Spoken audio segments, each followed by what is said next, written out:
I wasn't even planning on doing an album. I just wrote a song, bored one day, and I was like, oh my God, I still kind of got it in me. And then like I kept wrote another one. I was like, I'm gonna write an album.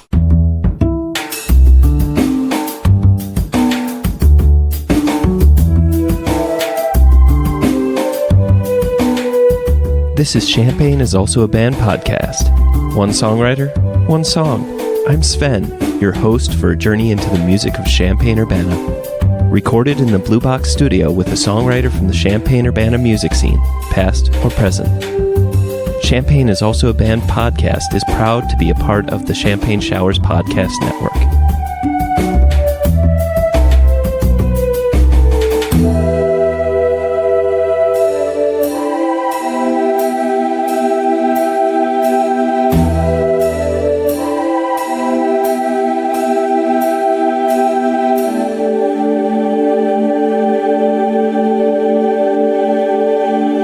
Welcome to Champagne is Also a Band podcast. Today, I have Andrew Waner, and you may know Andrew Waner from such bands as Disrupting the Abacus, Andros, A Waning Rain, and Blade Spell with Adam Porter, which you may know from episode 26. So, Andrew, welcome to the show. Glad to be here, my friend. So today we're going to be listening to the title track off of the album Initiation, which was released in November of 23. So, without further ado, let's listen to the song. Let it rip.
Welcome back. So, of course, my first and favorite question to always ask is, what came first? Was it the music or was it the lyrics? For me, the lyrics are always last and a complete afterthought for anything that I do. I start with drums. For every project, Really? Yes, I start with drums. I basically either write the entire drum track, without even thinking about guitar. Sometimes I'll just sit at a computer for hours. Obviously, I'm not a drummer. I don't play drums. I'm a MIDI drummer, quote unquote. Sure. You know, I just sit there and just write. And then once it's about anywhere from, 2 to 3 minutes and structured to the way I like it, then I'll move in with guitar, move in with bass, then do the keys. I'm not even thinking of a song to have a theme until everything is tracked but the vocals. And then I'll listen to that song maybe, a couple 100,000 times, and I'll piece it all together. That I would never think that it's based on the drum part as the, I mean, obviously the drums are kind of the skeleton to any music piece. It's interesting, that you start with the skeleton first, but that makes sense, right? You start with the frame of the house first, but that's just a really, I would never have expected that. I would have thought that it would have been probably the guitar, just because it seemed, well, I mean, bar chord driven kind of sound. Wow. Okay. So let's even look at this from the perspective of starting initiation. So what was the drum part that you were working on? I want to say, because the part that is just so, has so much really cool energy, is like at that outro to this song, has this really, like, I don't know what to even describe it, because it's like, it even fits, like the synth is really good in it, and it just kind of, the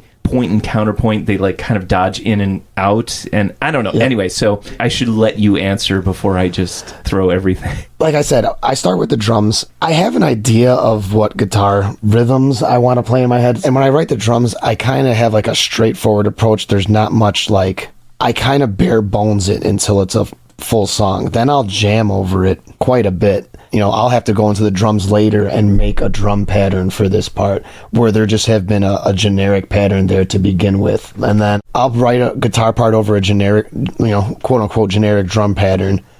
Then I'll realize, I want this and this and this and this to change within the cymbals, the toms, the kick, to fit the guitars better, or to complement against them. And I don't. Do people not approach music this way, or am I just the wild? I don't think that it's necessarily like everybody has to start somewhere, right? So right. Let's also point out that the unique factor is that this is all you. You've constructed this through doing multiple takes and playing each of the different instruments, or programming each of the different instruments. Correct. Let's start from the beginning, where I played guitar in a band called Disrupting the Abacus. We played for about 6 years together, and I moved out here in 2016, and I stopped being a part of I just didn't do anything musically anymore. I just had the itch last year to just start writing metal again. The problem is availability of people. Having a drummer willing to be exactly what you want them to be at the time you want them. I just wanted to start learning how to do it all myself, and I just started fiddling around my bedroom one day. I bought a drum program, I bought a bass, and I was like, fuck it, I'm gonna learn all this shit. I want to just do it myself. I want to sound like a full band, but fake it. I completely get that, especially if, I don't know, maybe I'm going to put a little bit of myself in this interpretation here. Sure. But sometimes in the process of composition, there's a certain obsession with, this is how my mind is playing this out, and I kind of want to see the pure vision expressed. And for me, the only way to do that is have myself do everything exactly the way that I want it. 100%. So yes. Now, where I like feedback from other people, don't get me wrong. I feel like I fell short on some parts of my album just because I didn't have a real lead guitar player. I'm throwing up air quotes here. His thought process, his mindset, his input to create those extra lead layers that I normally would not have I'm a rhythm guitar player at the end of the day, and I'm a dog shit guitar player at the end of the day. So I like to have someone who's way better than me around to complement. I did not have that on this album, and that was a challenge. And obviously, there's no ripping leads besides my buddy's guest solo, CJ, on track 5, I believe it is. I just don't have that guitar wild man ability, which I always wanted, but I recognize where my skill is, so I don't try to push it beyond much anymore, if that sounds crazy. I will say, though, that for me, sometimes as a poor guitarist, you can get lucky. So in part of that recording process, you can get that one take that's just exactly right, and somehow you flubbed it in there. It happened. That's part of the beauty of being able to just kind of capture that chunk of good and then be able to repeat it as necessary within the piece. I feel like the actual jumping to the end conclusion of what was intended is kind of the goal, right? So you want to have what is your vision, however the process comes out. So sure. I don't know, sometimes people will say, well, that's not, if you can't all just play it out live, I mean, you could probably teach everybody to play those parts and they could do it. Yep. But I couldn't even play really those parts again right now. Right. I'm serious, because the way I write is I go section by section, and I, like you said, meticulous kind of, did I play it right? No. Did I play it right? Is it okay? All right, I'll leave that there for now. And then I'll move on to the next part. And it's kind of like, I'll have a song written starting from the end first, and then I'll go to the beginning, and then I'll go to I'm all over the freaking place, dude. And it's kind of crazy, but I'll even do that. Like, I'll write half of a song and then write 3 more songs and then just kind of bounce all over the place. And at the end of the day, I wind up with something finished. So I couldn't play anything live is what I'm trying to get at. It's like, I couldn't, if I really sat there and learned all my parts, which I know all my guitar parts, obviously, and I know all the vocals and stuff, but I couldn't play these songs on drums. That's the MIDI part too. Right. It's like, you could be having the MIDI play the ride cymbal all the way through at the same time as hitting the snare, which is something that doesn't happen when, because, well, you're limited by how many hands you have. Correct. Or feet. Yes. So I would need a drummer for this to ever hit any kind of live setting. When you construct your drum parts, I was thinking, and I'm listening, I'm like, okay, so you're creating this, when you're in 4/4, you're actually creating this kind of 3/3 and 2 beat. Do you think about music in that way, or are you just like, I have this groove, it's in my head, and then you're like, this is how I should write it? Or do you sit there and you're like, okay, I'm going to do 1 2 3 1 2 3 1 2 1 2 3 1 2 3 1 2. Like, I'm curious. There's a lot of both of that. Oh, okay. Truthfully, okay. And like, I have a lot of ideas that just come to me when I'm nowhere near a guitar or a computer for that matter, and I'll like, oh wow, that's a really cool riff idea or something. But then at the end of the day, sometimes I can't even translate it properly to my guitar or the drums or whatever, and I wind up with something completely different. Which when I was trying to approach what I thought was what I wanted, and then I come up with something completely different, which is acceptable, but not quite the original idea that I had, and I just roll with it a lot of the times. Like, it's wild, dude. Like, sometimes I'll come up with something and I'll be able to program it perfectly. Sometimes I run into an issue where I have a struggle just physically being able to program what I thought. Like, it's not working. I'm listening to it over and I can't find the tempo. I can't find it's just not working. So I scrap it and kind of build from that. And I wind up with something that I still like. So it's like I'm playing with Legos, dude. Like, when I'm writing music, I'm in a big box of Legos, and like, here's the drum, and then whatever. If I get something cool, it works, and if I don't, I can knock it down and rebuild it. When you were constructing this album, Initiation, when you said Legos, a light went off in my head, and I said, did you ever take one part from one of the other songs and throw it into 100%, the other?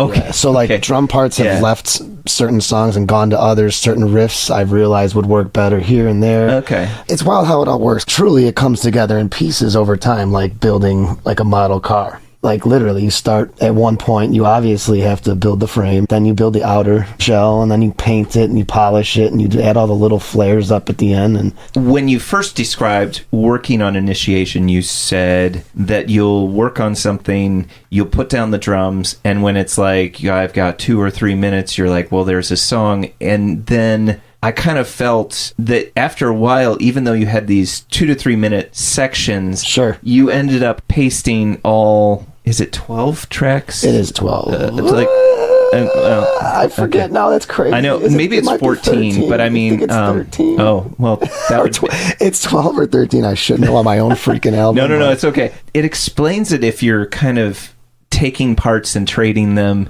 that when you do that, you end up with something that ends up being more of a straight line from track 1 to track 12, where you can't help but use motifs that you're using in one song into another. Yep. Maybe that seems like you're playing mix and match, which you are, but essentially, you end up with something that is referential to itself and therefore makes a more cohesive album. You don't end up with what is more of a collection of a series of bangers. You end up with something that tells a story from beginning to end. 100%. And that's kind of how I've always approached the writing process. I'm very meticulous about song order.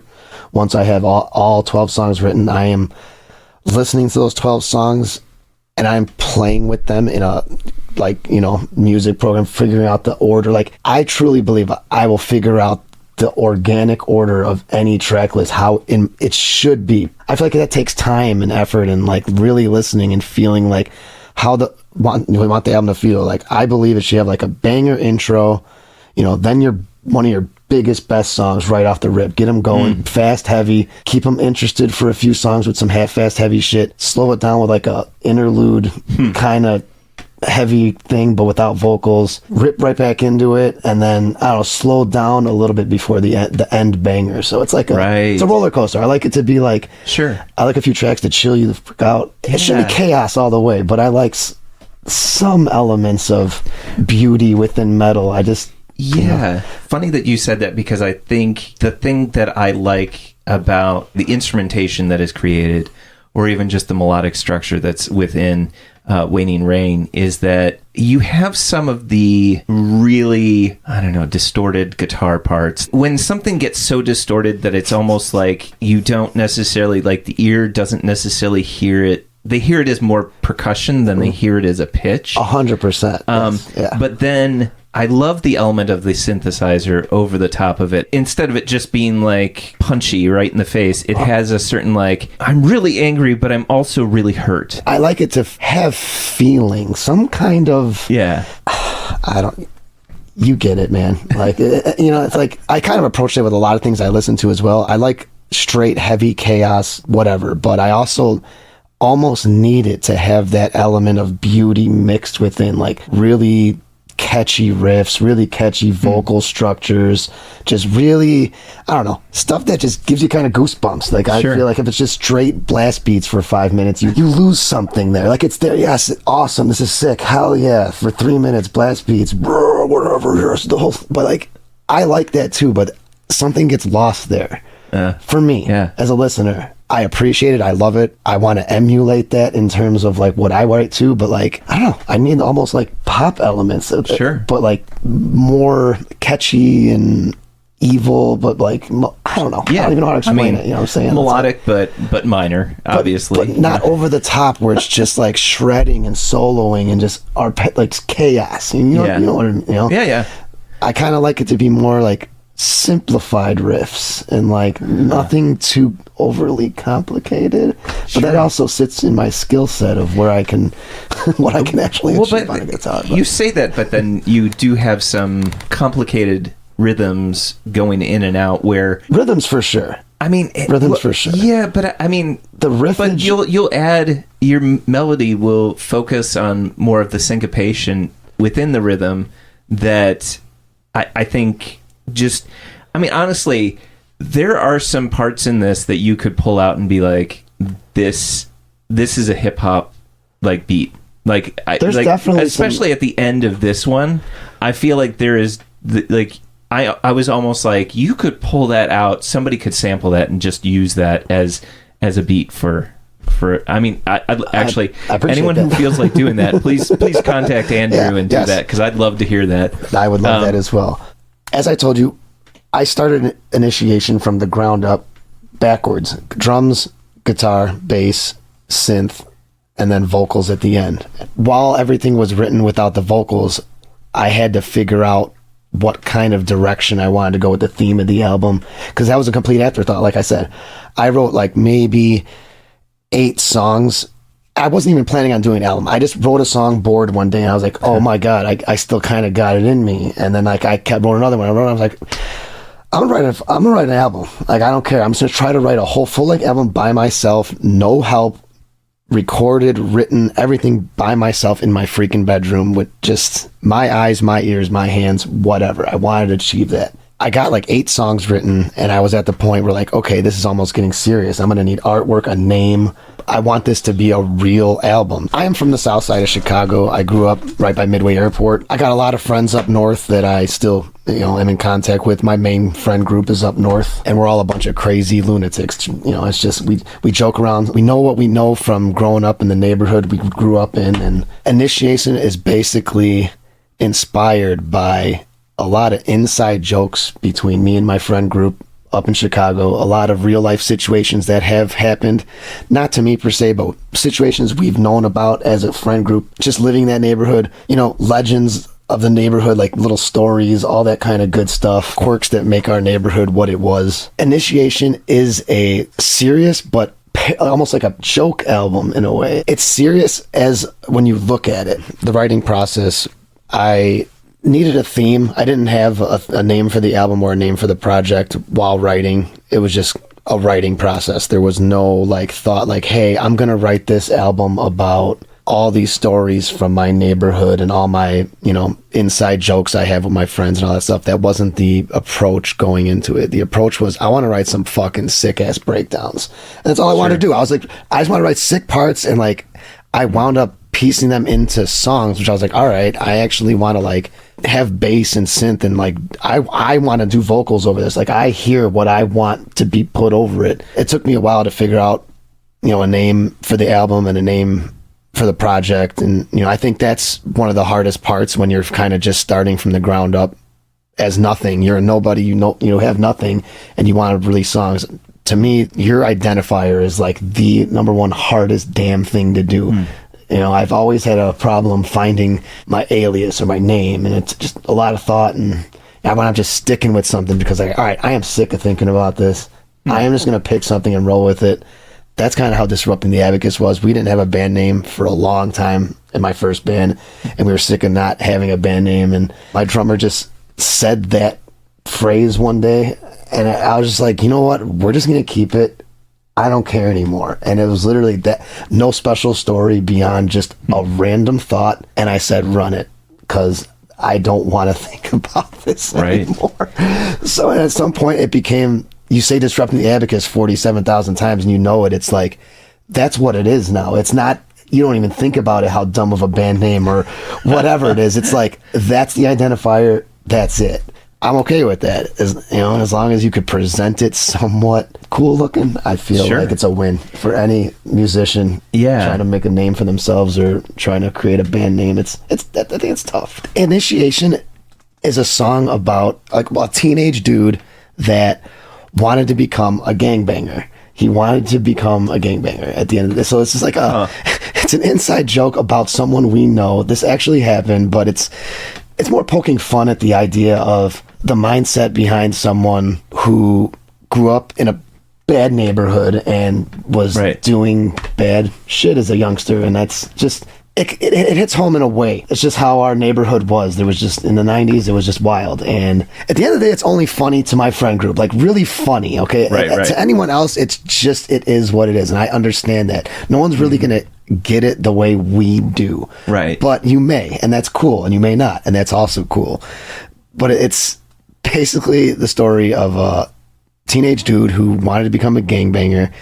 He went through with it. He wanted to join up the cool gang, whatever. And when you join a gang, you usually get initiated. So he went to his initiation, and they lined him up and threw bats at him to get him for him to join the gang. So it's just an old joke where this kid, we grew up would say he joined a gang because they lined him up and they threw bats at him, which we all know was bullshit. Okay, but it's just the idea behind it. If you just picture it and just how funny and stupid it sounds, it's kind of never left us. Right. I rolled with these just dumb little inside jokes that me and my friends made, but it's based off a real thing, but poked fun of and twisted up a little bit just to kind of, so and the whole album kind of works that way. He slowly, if you really listen to or read all the lyrics and how the song structure goes, it's just his journey through being an idiot, going to house parties, whatever, yada yada yada, just doing dumbass shit, robbing stores,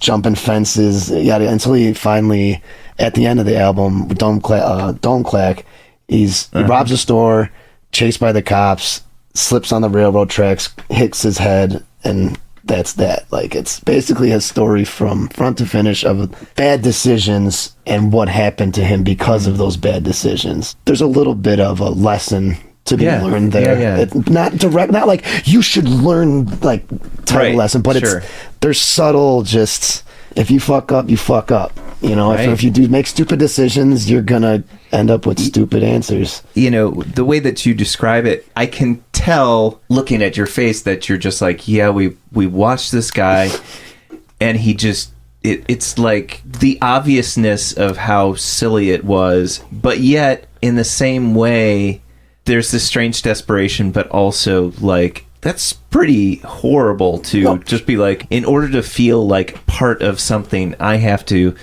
get these bats thrown at me and like go through something kind of awful. Sure. And it's like saying wild shit like that, I think fits the theme of what metal really is too. At the end of the day, it's chaotic music. My intention is not to promote chaos. I'm just encompassing it, if that makes any sense. Harnessing the chaos that exists around us. But I don't want to, like, I'm not saying, hey, go be a gangbanger, hey, go rob stores. That's not my approach. I'm kind of like poking fun at the mindset behind it, if that makes any sense. But also like, well, I mean, it's embracing it at the same time. It's weird. It's like, well, it's telling a story, but also in having a certain satirical part to it. 100%, right? So it's like, it's serious, but like not that serious. In the end, you have to kind of shrug and say like, well, what can you do? But it did happen. Right. You know, I don't listen to every band there is when it comes to metal. It's such a broad genre with 40 billion subgenres, and I can't even keep track sometimes. And there's elements of this I'll like and elements of that I'll like. But this style then, with the approach of almost like rap and hip hop, a little bit mindset going behind it. It's obviously there's like Limp Bizkit and then like all that stuff in the early 90s that kind of fueled that whole like hip hop metal collab kind of feel vibes and stuff. And like, I didn't want that. I wanted it to sound like metal ish through and through at the end of the day, but like deathcore or like metalcore, all those elements of like the shit that popped off from like, you know, 2005 to 2015, that whole era of like, there was so much that happened there in the terms of metal. There was a lot of the, you know, synthcore shit, and then there's a lot, just it branched off so crazy around there, I feel like. And I don't know, I have always just like elements from all these different genres. There's no real like, oh, I want to sound like this band, or oh, I want to sound like that band. Like, that part's sick. I would love to, you know, do something like that. I always like to say, what is my favorite part? And then I'm going to ask you what your favorite part of this song is. So I want to say, like, my favorite part is actually, well, there's a lot of cool interlacing, like, rhythms that are happening that I really enjoy. But I think one of the more effective parts, well, I'll even bring out that on a broader scheme, the pauses, the drops are probably my favorite, but my favorite drop is the one where it's just before it jumps into the whole I fucked up and that's the outro. And I'll be real, you're with me there. That's my favorite part, is the whole ending sequence, because it's just, I don't know, man. It's what I like to hear. That's what's seriously, if I found that like on a tape somewhere, I'd be like, I'm not talking myself up. It's just like, what? I'm like, man, I love this. Who the hell is this band? I have to listen to you. And that's the approach I take when I write, is like, I want to be able to go, damn, I like that. Yeah. I like that. Right. I don't care if anyone else does. Man, I like that. And that's kind of when I would listen to that song. I like the whole thing. When I hear the end, it always kind of gives me a little bit of goosebumps.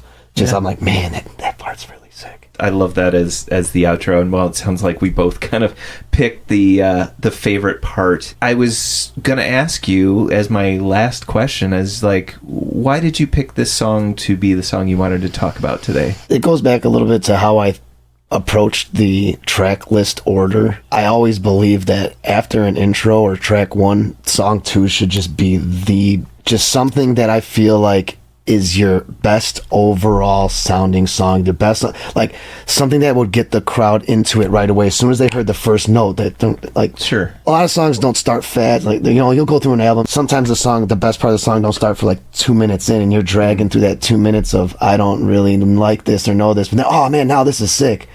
Yeah. I feel like, I don't know, that song, you're either going to like it or not right away. Right away, you're going to know this is sick or not. That's just... Yeah, it doesn't waste any time getting to where it needs to be. Like, if you like heavy synth and, like, bass, like, you know, droppy shit, like, it all happens right there. So either you're going to be like, damn, and keep listening, or you're going to say, fuck this shit and go to the next band you found online or whatever, you know what I'm saying? Like, it's the way it works. And I think a lot of people may not expect this, but if you have the opportunity to listen to this with a sub, do that, because there are highly recommended definite low ends that you wouldn't necessarily get unless you have access to those lower notes, or just a set of headphones in general. Like, if you just listen to it straight off your phone, you're kind of missing out on what I wanted to deliver to you. You're going to hear like a real trebly kind of high end product, where if you have subs or really good headphones with low end, like, that's what I'm trying to get across. I've listened to them in earbuds, and then I listened to them on my system here, which has the sub. So that was when I was like, oh, there it is. Because like there's just, it changes for sure. Because I had a couple buddies I showed, and they checked it out on their phone. I'm like, you checked it out on your phone? I'm like, dude, listen to it. They're like, oh, okay, yeah, no, this is way different out of something that gives you the low end. But yeah, I just feel like if there was going to be a single off this album, I believe that I would choose this song. Maybe song 3, Lunatics, but it was kind of a toss. I felt those are my two, like, almost front to back, most polished, well round. I don't know. And then Initiation was kind of the first track I wrote when it started doing all this. Besides the intro to the album was something I wrote a while ago. And then I put all the police scanner and all the other fancy shit on it. But Initiation was like the first song that I wrote all the drums for. Then I bought the bass app and I wrote all the bass and guitar and all that shit. And once that song was final without any vocals, that's basically where I said, okay, I'm going to do a whole album. Once that song was like a song, no vocals. Yeah. I said, dude, this is pretty sick. And then I started fucking around with vocals a little bit, but just not really saying words, just grunting and yelling and screaming over it. I'm like, man, I gotta write some lyrics for this to really see how it's gonna sound. And then I came up with lyrics a little bit for that first. There weren't the final lyrics that I used for this song, but I just came up with some shit to test it out. That kind of like fueled a little fire under me. I was like, dude, I want to just keep going with this, and cool. Wound up, you know, where I am. Champagne is also a Band podcast is proud to support Jubilee Cafe. Jubilee Cafe is a free weekly meal program at Community United Church of Christ, 805 South 6th Street in Champaign, Illinois. Jubilee Cafe serves a home-cooked meal from 5 to 6:30 each Monday. Their mission is to feed hungry people by cooking healthy, delicious meals and by serving their guests restaurant-style with servers waiting on tables. Jubilee Cafe is open to anyone who cares to eat with them. Because food insecurity among students is so high, they serve students as well as others in and around the Champaign-Urbana community who struggle with hunger. Meals are free to all and will be served each Monday evening, located in the accessible lower level of the building at 6th and Daniel Streets in Champaign. For more information on the meal or how to volunteer, go to the Jubilee Cafe CUCC Facebook page or email them at jubilee.cafe@community-ucc.org. That's jubilee.cafe@community-ucc.org.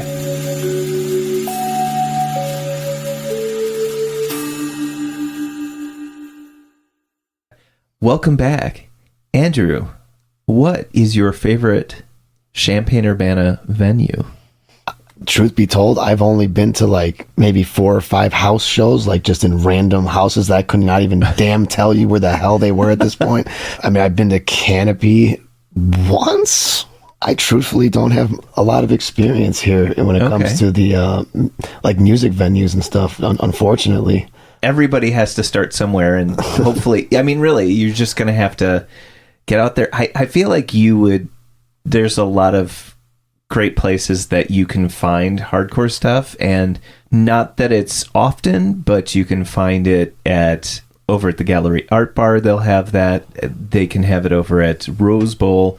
C4A has some hardcore shows, and not only Urbana, but in Champaign, the Space is also having I've heard about that. hardcore shows. The last kind of local thing that I've seen was almost unintentional, and I didn't know it was happening. So there was a skate jam at Spalding like a couple weeks ago, and there was like 3 or 4 bands playing there. Yep. I mean, that's obviously not a venue, and whatever. Like it was cool to see bands playing at the skate park. They were somewhat heavy in certain parts, so I was digging. I honestly, I hate to say I couldn't tell you what the names of their bands were right now, but I enjoyed. Right now, I'm only remembering one, and I think that was Brain Sex, and they actually played. The only reason I'm that's sticking out my mind. They play, in the bowl. Yeah. Okay. Sorry, guys. I seen all your bands play, and I don't remember who you are, but it was a cool little event. So yeah. Well, honestly, though, I think there's something to be said for if you end up somewhere and there's music, there's musicians playing, and you don't even know who the hell they are, and yet they have an effect on you. Let that magic happen, Sure. Let that random thing happen. I really want to make it out to the next. There's another jam session coming up, and I can't remember when it is, but check that out. It should be all on the socials if you're interested. What would make a good music scene? I've always thought about that, but I believe most of the shit I write is in a very niche pocket, and that's what always made my approach for, advertising who I am. And I've always kind of feel like I hit a wall there because I create music in a very small box, and it's either you're going to like this or you're going to not. And I feel like you'd need a lot of people to really appreciate what they're listening to. I don't know. I feel like the scene is the most important, to have people coming out to your shows, willing to check you out. I always feel like I ran into that as the biggest roadblock, as being, someone who creates music and wants people to find it out there or come see us play. How does it translate from a group of individuals that all make music into something that is a community, right? Because for me, in my current project, I'm a I'm just a one-man dude, and I have no intention of playing live. So it's hard for me to even make connections out there, because I'm not needing to play anywhere. Right. Where back then in Disrupt the Abacus, we played out as much as we could, and we played with a lot of local acts, a lot of great bands, a lot of great touring bands, and that it was cool, it was fun, and we were getting a name for ourselves because the momentum was behind us. You got to keep playing. I think that's the key to a good scene, is being present as the musician, finding as many places to be heard. It's not easy. Where my little one-man band niche genre sits, it is fucking almost impossible for me to think of I'm never going to play live as where I sit. Right. So how the hell do I market myself? Yeah. How the hell do I do that without, either spending money on ads on Instagram and Facebook? That approach, which I never really liked that approach, and I don't like taking that approach. So it's it stems from word of mouth, showing all your friends and hoping your friends give you that first shout out on social media and all that good shit. It's tough because someone like me is starting from literally just being a guy. I'm just a dude writing music in my bedroom. I'm not shit. Okay. And I still am not shit. It's just, how do you go from not shit to be putting yourself in people's worlds? I always thought that's the hardest damn part. You could have a million great albums. I could be sitting on 20 of the best albums ever heard, but they're not going to be heard. It doesn't matter. It just depends on what you mean by matter. But to actually have more than just yourself listen to it, you've got to be able to get connections and people that listen to it, that tell other people to listen to it and appreciate it. So because I could entertain myself forever with my own music. I'm not worried about that. At the end of the day, I wanted other people to listen to it and be like, wow, I really enjoy this. Or not. I just want you to take that time out of your day to put it in for 5 seconds and appreciate it or not. And that's all I could ask for anyone, really. You don't like it, you don't like it. You do, you do. Besides the Andros video game covers, that's more just fun, and I'm not whatever. Yeah. It's just, I took a Waning Rain a little more seriously. I wanted it to feel like a real project. If someone came across and wow, this is a real thing.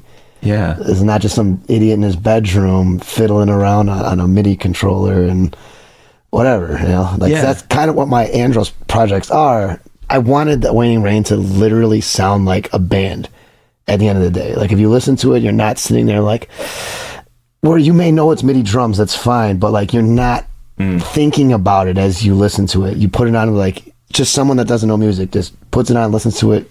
I want them to think this is a band, not one guy doing 7 things separately. And it is nice that we do have the technology now that we can do now. that. Yeah. And honestly, it used to be, if you did do that, you'd be messing around with like a Tascam 4-track analog and trying to make that happen with that technology. But now it's almost as if you've got an entire studio with, as long as you have enough RAM or enough storage, you could have like infinite tracks. You could buy whatever you want. You could buy any virtual instrument and just be whatever you want as long as you know how to program it to an extent. You have to make that jump from the virtual, like you're creating these things, it's getting put out there that anyone could listen to that has access to the internet. Because it's like a hybrid approach. It's half being a guitar player. It's actually less than half. It's like 20% being a guitar player, a not good guitar player, mind you, and then just fiddling around on a computer. Like you're not really being because that term musician gets lost for me there. Like, because I'm not really playing any instruments besides my guitar and my voice. And if you consider your voice an instrument, because it is, but then absolutely, yeah. It's hard. I hate telling people I'm a musician because it's like, well, I'm a guitar player. See actually, it's funny because in a certain way, your reticence to say that you're a musician is in fact the ultimate symptom of being a musician. So I'm just going to say, sorry to be reductive, but it proves itself by that rule. But I think musicianship is really about intention, right? Do you want to make music? Do you create music? No matter how, whether it's easy for you, whether it's hard for you, whether it's simple, whether it's complex, I feel like that doesn't matter. It's just creating music, right? So, but it also steps into the territory of composer and then producer. So it's like I'm composing and producing and playing an instrument, but then also like it's like, do you have to play? I mean, do you have to play in order to be a musician? I don't believe so. I think your brain can definitely come up with stuff. I come up with shit all the time that I'll never in a million years pick up anything and do. It's never going to happen. Never. But my brain will come up with shit. I'm like, man, I wish I could play that. I wish I could play that right now, but I can't. But if I had another guitar player here who's just insane, I could probably mouth it to them and have them figure it out. I get it. And I think in some ways that's the appeal of being able to do something in MIDI, because you can kind of program that. Yeah. But you're everything. Like you're producing, you're composing, and you're like, it's going back and forth between this 3-man job, which is, it's nerve-wracking at sometimes, it's frustrating at sometimes, but it's also very rewarding. Very rewarding once you could finally do something without the help of any other person and like listen to something like, wow, no one came in here and helped me do that at all. Right. Cool. It feels good. You know what I'm saying? But I also... It's definitely one of those things that, I think when you're creating things in that way, it's very hard to get people to notice what you're doing. Even if you were the best, it would be very, very hard to have people notice. Just go out and see more bands doing that kind of thing and starting a conversation, and then people will know, because you appreciate their work, they appreciate your work, that kind of thing. I don't know. No, for sure. Anyway, you're correct. I mean, everybody has to start somewhere, and it's like you just have to start going to things. But it's like, how do you know about the things that you're supposed to know about? So it's just at some point you just start doing it. But yeah, definitely. For me in Chicago, it was different. I mean, I don't know. I feel like there's a lot more want for this kind of music in a lot of those little neighborhoods. I don't know. It's interesting. It's different here. It's just different here. But not saying that the music scene here is really awesome. Just I don't feel like the metal scene here is very awesome, and that's okay. I accepted that a long time ago, and I feel like without being involved in it, actively out there pushing my band and product and like getting other Yeah. I'm so like stuck in my bedroom world of being a musician. It's hard for me to make those connections right now. And it has been because I'm not trying to play I can't. Like if you were a drummer right now, you're like saying, let's make a Waning Rain happen. I'm down. It's just I know. It's a big responsibility because now we have to learn a sound. Yeah. And we have to perfect that sound and then now play that sound. Like it's just a thing. It's a whole thing, and where I'm willing, I'm not. There's like, I'm like, it's just so much effort and time and money and all that good shit.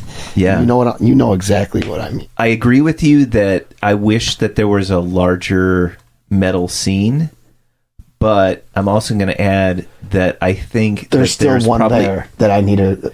Well, I was going to say, I think it could be a lot bigger, but I think it's probably bigger than you think that it is. That's what I was going to say. No, for sure. And I know it exists. Yeah. I'm just not informed enough to either I'll love those bands or not. Where they may be metal, it may not fit my... I'm weird, dude. It's just the way it is. I like what I like, and other shit I may appreciate, I may not want to hear that. That's just how I am. Because metal's so broad. Yes. Like you could take literally there's infinite approaches to the genre, and it's like I feel like out of every genre in encompassing all of music, this one is the most complicated to see eye to eye with you're gonna like what you like, you're gonna like what you like, I'm gonna like what I like, and our metal opinions are never gonna be the exact same, and it's just how it is. It's just how it is. True. And I've accepted that a long time ago. It's just, you know what you want to hear, and you also know what you don't want to hear after a while.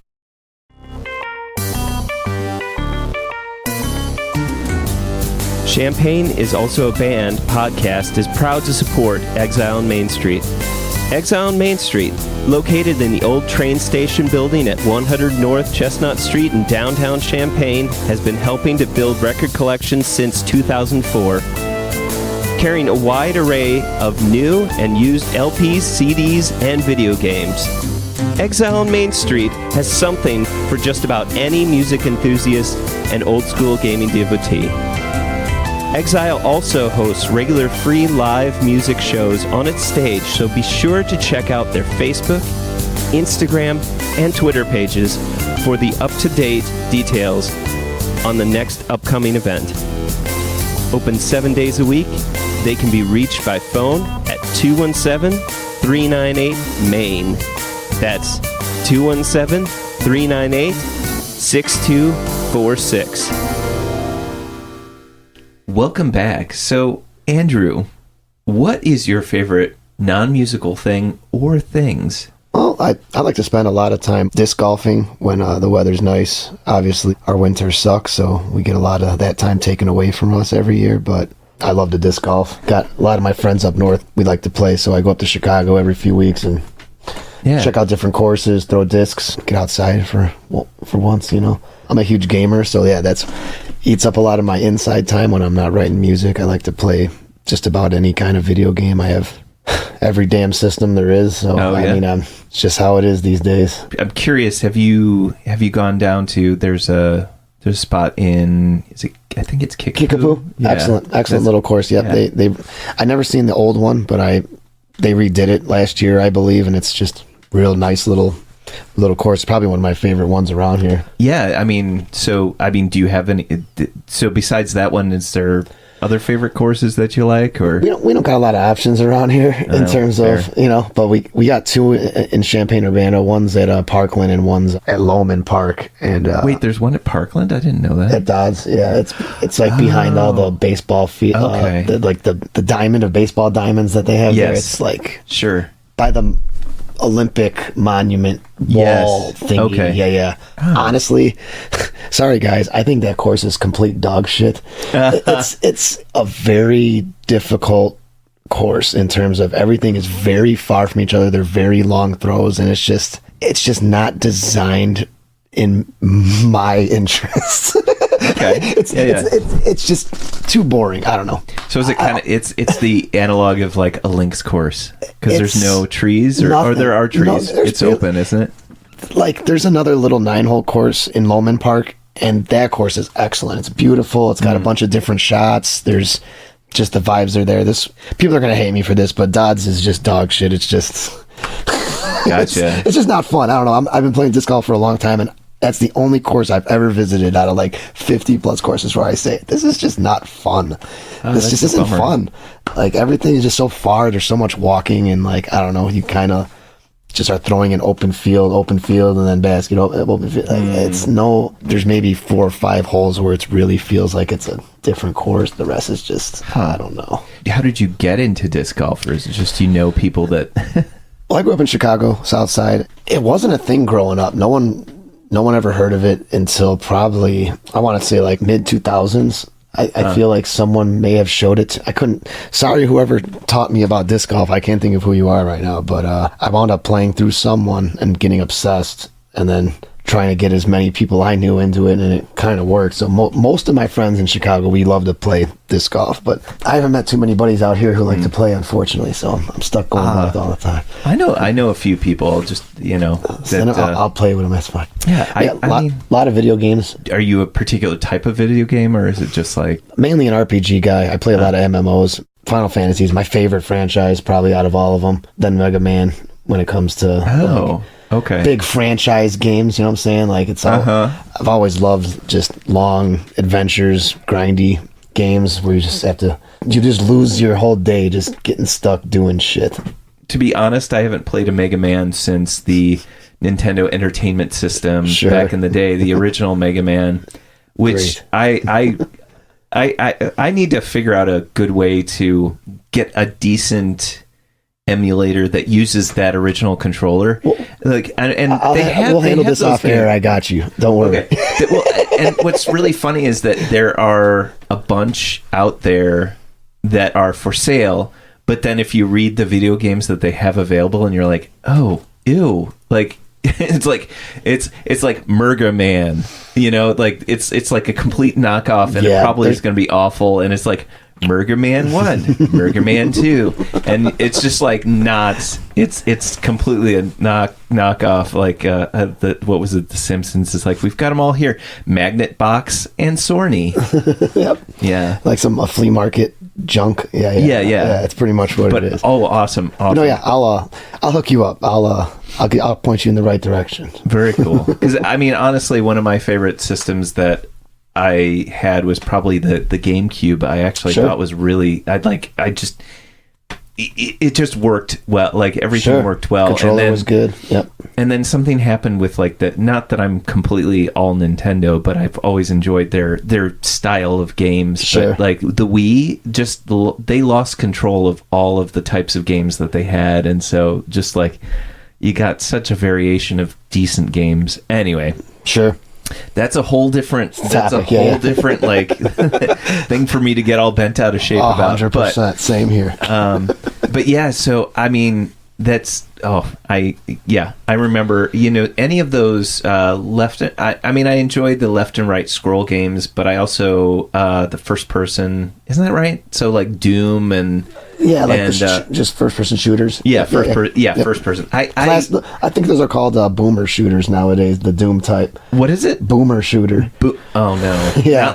Not like Generation Boomer? Yeah, like they're called boomer shooters. Oh god. Well, anything from like that Wolfenstein, Doom, like just where you see like that kind of but Quake, all that shit. I feel like, I'm sorry, but maybe, just being Generation X, I take some I take exception to that. I mean, I don't like the term, but that's Gen X. I'm sorry, but yeah. Yeah, no, I got you. I mean, so those are the games that we were able to, like, we would go to the computer lab in college and connect all of the computers. Yep.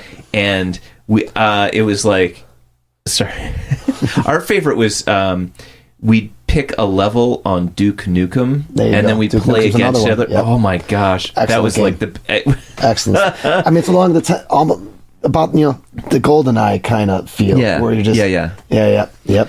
But yeah, so I mean, those are like the sweet spot of like what I remember For sure. And maybe way that does different make now. me the old man that's just like, back in my day, we had a shooter and we liked it. Dude, you know? I'm with you there. Trust me. Awesome. Well, Andrew, thank you so much for being on the show and telling me about your song and album Initiation, telling me about just getting into the Champaign-Urbana music scene, getting your feet wet. And I hope that you get to enjoy that a little bit more. And then just telling me about your favorite non-musical things. So thank you so much for coming out Hey, here. thank you very much for having me. I really enjoyed being here.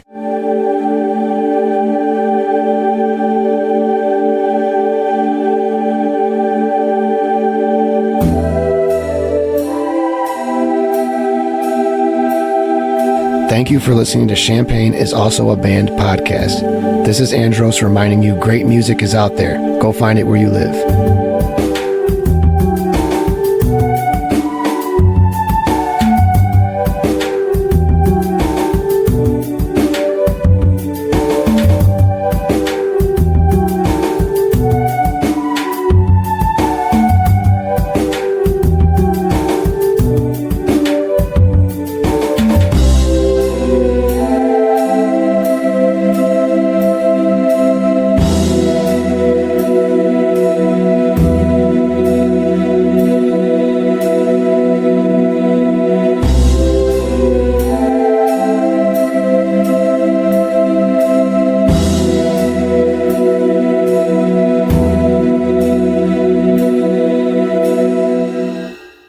You just lose your whole day just getting stuck doing shit. That's a wrap. Champaign is also a band. You almost have an NPR voice. It's so good. Studio sounds bigger on the inside. Andrew Waning, who is, and I did it, Waner. God, okay. You're good. You're good, bro. Okay. Let's see. Andrew Waner. Yes. I just needed a second to think about it. It's all good.